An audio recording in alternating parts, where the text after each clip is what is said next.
The clipboard has a pen on a little chain. You're in a waiting room filling out the same 11 questions as last time. Date of birth, every surgery you've ever had, every medication, spelled right. You're writing all of it from memory, because memory is the only thing you brought. And somewhere in this country, there's a computer that already knows every one of those answers. The exact date of that surgery, the drug that gave you a rash in 2019. It's just not in this room. So the person about to treat you works off whatever you can dig out of your own head with a pen on a chain. A few years ago, some researchers did something I think is genuinely funny. They called 83 of the best hospitals in America and asked the records department one question. What do you charge me for a copy of my own file? The government says that should cost you about $650. Most of them wanted more than that, which, fine, hospitals. But the highest answer anybody gave was $541 for a stack of paper with your name on it. So why does the phone in your pocket know more about you than the person about to treat you? This is the part that gets me. HIPAA passed in 1996. It gives you the right to your own record, and whoever has it gets 30 days to hand it over. So let me tell you about one woman in Florida. In the fall of 2017, she was pregnant and asked her hospital for her unborn child's heart monitor records. 30 days went by and nothing came. So her lawyer wrote to them in January and again in February. In March, the hospital sent part of it. She filed a federal complaint that August and finally held the whole thing the following February. 16 months to get paperwork about her own baby. And she's not unusual. More than 50 of these have ended in a federal settlement. But look at what she won. She got her photocopy. The original never moved. It's still sitting in that hospital system today. You don't own your medical history. You have the right to ask for a photocopy. And look, if that's where it ended, it's annoying paperwork and you'd survive it. But picture the other version. It's 2 in the morning, you're in an emergency room, and the doctor standing over you doesn't have 30 days. She's got about 4 minutes, and the only medical record in the building is whatever you can say out loud while you're frightened.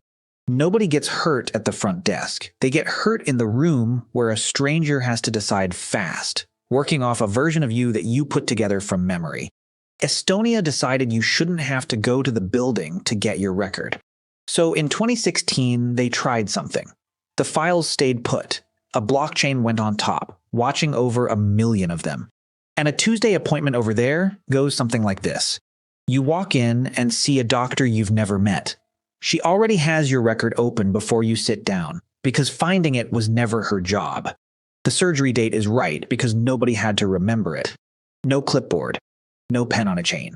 Then you go home that evening, log in with your ID card, and read the other half of the system. Every doctor who opened your file and exactly when.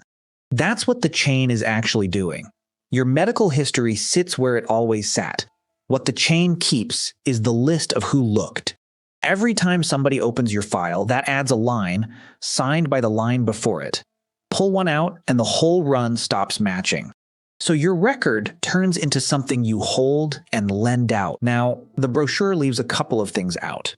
Say your doctor is having a rough morning and types the wrong diagnosis into your file. Nobody can quietly erase that, which sounds wonderful right up until it's your wrong diagnosis, stuck to you forever. The system swears the writing wasn't tampered with. It has nothing at all to say about whether the writing was true, and it runs on something America doesn't have. Every Estonian carries one national ID card.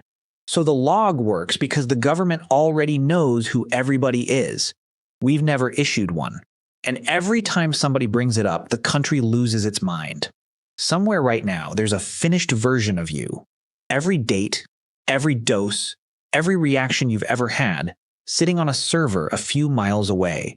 It has never once been in the room with you, which is what the clipboard is for, a rebuild from memory of something that already exists in perfect condition down the road.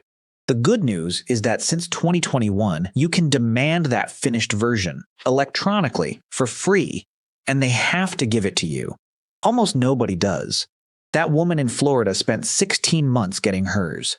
Yours is one request away. Go ask for it and bring it with you next time. Walk in with your own file once and the clipboard stops being the record. It goes back to being a form. If you want more of these, subscribe.